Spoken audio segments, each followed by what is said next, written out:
10일에 있는 제22대 국회의원 선거에 우리 세종을 지역구를 그 지역구로 두고 예비후보에 등록한 예비후보 이준배라고 합니다. 지난 6월 1일 날 세종시 초대 경제부시장으로서 최민호 시정 4기의 역할을 경제부시장으로서 역할을 마치고 그리고 세종시 미래전략에 대한 연구를 하기 위해서 재단법인 연구원 설립 이후에 이렇게 총선에까지 나서서 세종시를 미래전략 수도로 만들기 위해서 각오를 하고 출사의 길을 나섰습니다. 잘 부탁드리겠습니다. 네. 예, 이준배 경제부시장님은 연한이십니다. 연한이시고 문충공 월사 이정구 선생의 이제 후손 되시는 소리 말하는 연리광림의 연한이시 명문가 출신입니다. 자, 그러면 이번에 이제 출마하시는 지역은 국가균형발전이라고 하는 그 소위 큰 어젠다를 실현하기 위한 세종시와 또 그 세종시 이게 그 중심의 이제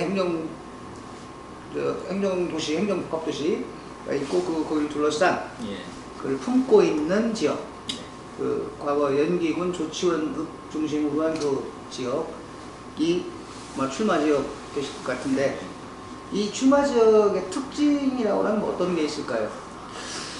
이제 지금 설명 주신 것처럼 크게 보면 세종시 탄생의 배경이 그 두 가지 비전을 가지고 태어난 거잖아요.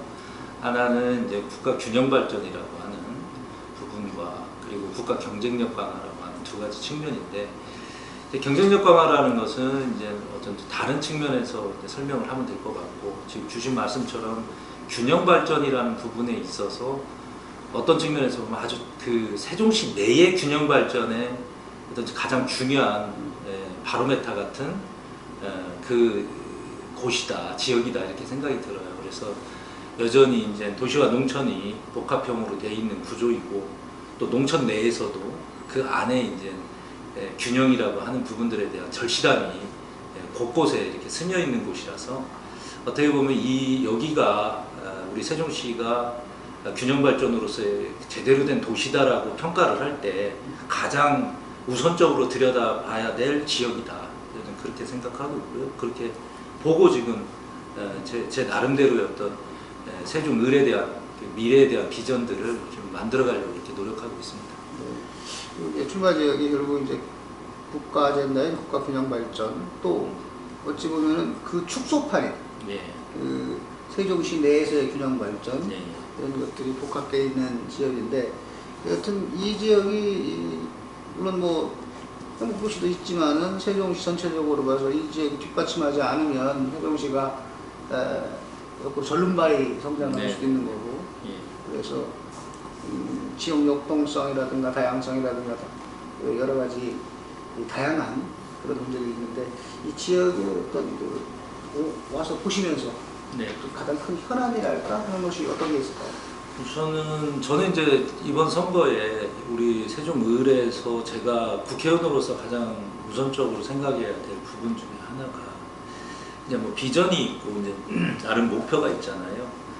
또 목표가 있고 또 그 위에 이제 이것을 어떻게 풀어 나가야 될지에 대한 이제 플랜이 좀 이제 계획들이 좀 만들어져야 되는데,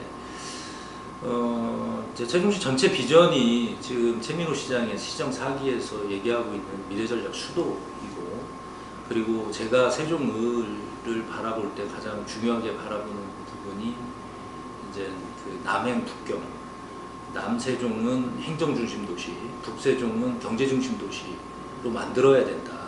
이것이 이제 가장 큰 균형 발전의 가장 큰 비전이라고 보고요. 여기 와서 제가 우리 지역을 바라보면서 바라보는 관점이라고 할까요? 이 관점은 두 가지입니다. 하나는 앞서 얘기한 균형, 그리고 또 하나는 연결입니다. 조치원을 하나를 두고 보면 조치원이 동서 불균형이거든요. 동쪽과 서쪽에 대한 불균형. 그래서 해결을 해야 된다고 하면 동과 서를 어떻게 연결할 거냐, 대한 연결에 대한 문제인 것 같습니다. 그래서 저는 이제 전반적인 문제 인식은 균형에 대한 부분에 있고, 이것을 해결하기 위한 해결책으로는 연결이라고 하는 것을 어떻게 실행에 옮길 것이냐에 대한 연결의 방법들, 이런 것들을 찾는 게 우리 지역이 갖고 있는 균형 발전을 이루는 데 가장 중요한 방향성이다 보고, 그런 관점에서 제가 지금 출사를 한 우리 지역구를 이제 분석하고 있고, 그렇게 지금 생각하고 있습니다. 네. 지역적으로 이제 균형의 문제, 그 다음에 이제 동서 간의 연결의 문제, 이런 것을 말씀해 주셨습니다. 그러면 이번 그 국회의원 출마를 준비하시면서 본인이 뭐 꼭 나는 요거만큼은 내가 모토로 하고 이거 이뤄야 되겠다 하고 대표 공약이라고 할 수 있는 것 좀 소개해 주실까요? 이제 크게 보면은 아까 말씀드린 이제 남행북경이에요. 근데 이게 남행북경에 이제 그냥 제가 혼자 주장하는 게 아니고요. 과거에 이제 우리 세종시가 출범할 당시에 두 가지의 선택에 놓였었던 적이 있잖아요. 하나는 이제 행정중심복합도시라고 하는 원안이고, 또 하나는 경제중심도시, 경제수도로 만들어야 된다라고 하는 수정안이 있었습니다. 그 원안은 박근혜 대통령의 국정 철학이었고, 세종시를 바라보는 시각이었고, 경제중심도시는 이명박 대통령이 바라보는 시각이었잖아요. 저는 그 시점에서 우리 과거에 우리 지도자들이 원안을 지키기 위해서 굉장히 애쓰고 이런 부분들에 대해서 높이 평가를 합니다. 평가를 하고, 또 하나는 참 그때 당시에 왜 이게 같이 같은 그 연결된 지점에서 마치 엄마가 좋아 아빠가 좋아 이런 선택에 우리 세종시가 놓였었는지가 좀 사실 조금 궁금하거든요. 뭐 궁금하다기보다는 좀 그게 아쉽다는 거예요. 사실은 두 가지 다 우리 엄마도 필요하고 아빠도 필요했는데 둘 중에 하나만 선택하라고 해서 굉장히 어려우셨을 거다. 결국은 엄마를 선택한 게 이제 원한 사수였고, 이제 돌아서 생각해서 그건 이제 과거의 문제고, 2030년에 행정중심복합도시가 마무리되는 이 시점에 가장 저희들이 제가 해야 될 일 중에 하나라면, 이제는 행정중심복합도시는 원안을 지켜주신 선배님들이 만들어 왔으니 다음 경제중심도시 수도로 만드는 부분을 이제는 국가가 나설 수 있도록 국회의원이 지역을 대변해서 자, 이것 또한 나라가 정부가 나서서 해줘야 될 일이다. 그게 균형 발전이다. 그러기 위해서는 이제는 행정중심복합도시 특별법이 아니라 이제는 더 나가서 경제중심 특별법을 만들어 줘야 된다. 그래서 제가 국회의원이 되면 이제 바로 특별법을 만드는, 경제중심 도시로 만들어가는, 아빠가 좋아를 선택하는 수정안이 다시 세종의 미래를 위해서 꼭 반드시 정부와 함께 나갈 수 있도록 여는 것이 다음 22대 국회의원이 해야 될 일이다. 저는 그렇게 생각하고 있습니다. 네, 그 이준배 경제부시장을 지내셨잖아요. 어찌 보면 이제 정치인이라고 경제인으로서 오래 살아오셨는데, 말씀대로 행정중심복합도시는 2030이면은 대략 마무리가 되고, 사실 그에 앞서서 얘기했던 것이 이제 경제과학도시였어요. 그래서 소위 과학벨트를 여기서 하자라고, 물론 당시 정치적인 이유로 이제 행정중심복합도시가 됐고, 그러나 오늘날 다시 필요한 것이 자족을 넘어서는 도시가 되려면 경제과학도시로서의 발전이 필요하다, 이런 말씀이시고. 자, 그러면 지금 이제 지역 내에 지금 혼자 뛰시는 건 아니잖아요, 그렇죠? 본선에 가면은 상대 당 후보도 있을 거고, 또 이제 뭐 경선이 또 있을 수도 있고, 그러면 타 후보와 본인과 비교해서 나는 이게 다른 사람이 갖지 못한 나의 강점이다 라고 할 만한 것이 있으면 말씀해 주세요. 이제 뭐 그 말씀 드리기 전에, 경선은 민주주의의 꽃입니다. 선거에 있어서 누구나 시민을 위해서, 국민을 위해서 일할 수 있는 그 권리는 있는 거거든요.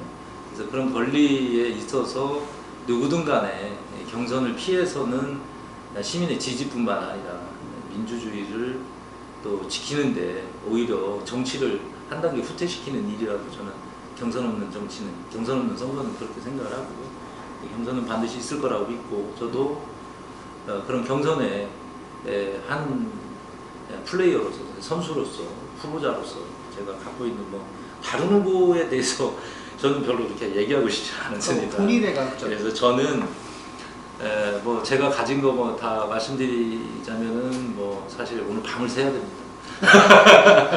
그러나 굳이 그 중에 하나를 얘기하자면 우선 지금 현재 시정 4기가 가장 중요하게 생각하고 있는 미래전략 수도의 그 전반적인 공약, 그리고 이런 것들을, 이 공약을, 이 약속을 어떻게 실천하고 그것들을 어떻게 작동시켜서 현실화할 것이냐라는 문제, 그런 어떤 방법론, 이런 것들을 우리 최민호 시장님과 함께 선거 이전부터 같이 고민을 해왔고, 또 그런 고민을 하면서 함께 그런 것들을 완성을 해서 공약으로 제시를 했고, 우리 시민들은 또 그 공약을 세종의 미래를 위해서 선택을 해주셔서 지금 시정 4기의 최민호 시장님이 시장의 역할로서 그런 현실화를 지금 차근차근 하나씩 해 나가고 계시잖아요. 결국은 그분이 갖고 있는 그 공약과 그분이 갖고 있는 그 공약의 어떤 가치와 철학, 이런 것들을 제가 잘 익히 알고 있기 때문에 저는 집행 권한이 있는 시장과, 그리고 예산과 입법을 정부와 함께, 내지는 그 어떤 이 공약을 지킬 수 있는 예산, 또 공약을 지킬 수 있는 어떤 법, 이런 것들을 해줄 수 있는 국회의원, 이런 관계에서는 굉장히 좋은 파트너십이 나올 수 있다. 서로를 이해하고 있기 때문에 더더욱이나 시민들의 약속을 잘 지켜낼 수 있는 그런 사람이다, 저는 자평하고 싶습니다. 네. 역시 최민호 시정 네. 시작되고 첫 그 경제부시장으로서 계시다가 이제 국회의원 출마를 위해서 자리를 나와 사퇴하고 나오셨는데, 혹시 말씀대로 이렇게 되면 이제 행정과 또 다른 입법 및 지역 발전을 위한 예산 확보를 할 수 있는 그런 능력을 가진 인물, 또 시장과 손발을 맞추어서 함께 나아갈 수 있는 인물. 요새 외발 수레는 잘 못 가죠. 양반이 가야죠. 아무래도. 그런 면에서 본인의 강점이 다른 후보에 비해서 가질 거라고 봅니다. 그러면 이제 이번 이제 출마하시면서 끝으로 이 지역 주민, 이것도 유권자 분들에게 당부하고 싶은 말 있으면 말씀해 주시죠. 글쎄요, 어느 때보다 중요한 때입니다. 불공정, 그리고 불상식, 그리고 불윤리, 뭐 다양하게 우리가 지금 익히 처해 있는 정치 환경을 제가 일일이 하나하나 설명하지 않아도 우리 위대한 시민들은 다 알고 계실 거고요. 또 더 나가서 또 세종의 미래가 지금 현재 우리 2030년을 앞두고 있지만, 진정 우리가 2030년에 행정중심 복합도시가 법적으로 일몰이 되고 모든 것들이 완성이 되면 정말 세종시는 행복해질 수 있을까? 그리고 그 세종시는 우리 국가의 미래전략 수도로서 국가 경쟁력과 비수도권과 수도권의 어떤 균형 발전의 어떤 모델이 될 수 있을까? 이런 생각을 이제 기본 계획을 이제 벗어난 10년이 지난 이쯤에 중간 점검을 반드시 해야 된다. 그래서 그 중간 점검에 있어서 올해 있는 총선은 중요한 선택이 될 것이다 라는 말씀을 드리고요. 무엇보다도 앞서 말씀드린 것처럼 세종시에 대한 이해도 중요하지만, 이 세종시가 왜 탄생을 했는지에 대한 탄생의 어떤 그런 비전, 그리고 우리 세종시가 그런 국가적인 큰 아젠다도 있지만 그 안에 사는 우리 세종 시민에 대한 삶, 이런 삶도 매우 중요합니다. 화학적으로 결합돼서 어떤 측면에서 보면 다양성이나 확장성이 우리가 가져야 될 가장 큰 숙제 중에 하나인데요. 그래도 저 이준배가 갖고 있는 그동안의 삶을 제가 우리 시민들께 말씀드리자면 확장과 그리고 다양성을 갖고 지금까지 살아온 사람입니다. 제가 살아왔던 다양성과 확장성을 우리 시민들의 그리고 우리 세종시의 미래를 위해서 잘 녹여낼 수 있도록 우리 최민호 시장과 그리고 우리 시민들과 다 함께 제가 그 역할을 잘 하겠습니다. 우리 동료 시민과 함께 미래전략 수도 세종을 만드는데 여러분들의 지지와 소망 다시 한번 부탁드리고요. 그 모든 일들, 소망을 제가 잘 따르고 그 역할에 충실해서 반드시 현실로 돌려드리겠다 약속을 드리겠습니다. 제가 경제 전문가로 오래 이렇게 살았습니다. 자는 어떤 분들은 이제 경제를 한 사람이 무슨 행정을 하겠느냐 이렇게 또 얘기하시는 분도 계십니다. 또 경제를 했던 사람이 뭐 행정은 그럭저럭 또 했냐 어쨌냐 모르겠지만 어쨌든 또 행정을 했고 이제는 정치를 한다고 하는데 또 정치를 또 어떻게 할 거냐 이런 말씀들을 합니다. 저는 경제든 행정이든 정치든 크게 다르지 않다고 생각을 합니다. 경제를 하는 입장에서는 고객에게 주는 이득이 무엇인지를 늘 고민하면서 사업을 해왔고 또 행정을 하면서는 우리 시민에게 주는 이득이 무엇인지 또 어떤 정책이 시민에게 이득을 줄 수 있는지 고민하면서 그런 역할을 해왔습니다. 정치도 저는 마찬가지라고 생각합니다. 정치도 지역에 주는 이득이 무엇인지를 국회의원은 늘 고민하고 그리고 질문해야 된다는 생각을 늘 해왔습니다. 지역에 작은 거 하나 이런 부분 저런 부분 다 국회의원이 나서서 하는 것도 물론 틀리지는 않습니다만 말 그대로 지역에 단 2명입니다. 2명이 정부와 그리고 국가와 어떻게 연결하고 그 연결을 통해서 우리 지역의 이득을 위한 역할을 할 것이냐에 대한 문제입니다. 작은 거 하나하나 시의원님들이 또 시장님이 또 우리 지역에 있는 많은 지도자들이 챙기는 그분들을 위해서 중앙에 가서 그분들과 함께 할 수 있는 다양한 그런 어떤 입법이나 예산을 꼭 반드시 잘 해낼 수 있는 그런 지역의 이득이 무엇인지를 늘 고민하는 사람이 그 역할을 해야 된다고 저는 믿고 있습니다. 이 믿음이 틀리지 않고 분명히 우리 지역을 위해서, 시민을 위해서, 또 고객을 위해서 모든 이익을 만들기 위해서 살아왔던 저 이준배가 반드시 여러분들께 그 모습을 보여드리고 정치가는 이렇게 하는 것이 진정 우리 세종시의 정치가로서의 선진성과 우수성을 보여주는 그런 정치인으로 거듭날 수 있도록 하겠습니다. 지역에 계신 우리 모든 동료 시민들과 함께 제가 약속드린 것들을 하나하나 해 나갈 수 있도록 이준배 최선을 다할 테고 또 노력하겠습니다. 그리고 잘하겠습니다. 믿어주시고 성원과 지지 꼭 부탁드리겠습니다. 시민 여러분 고맙습니다.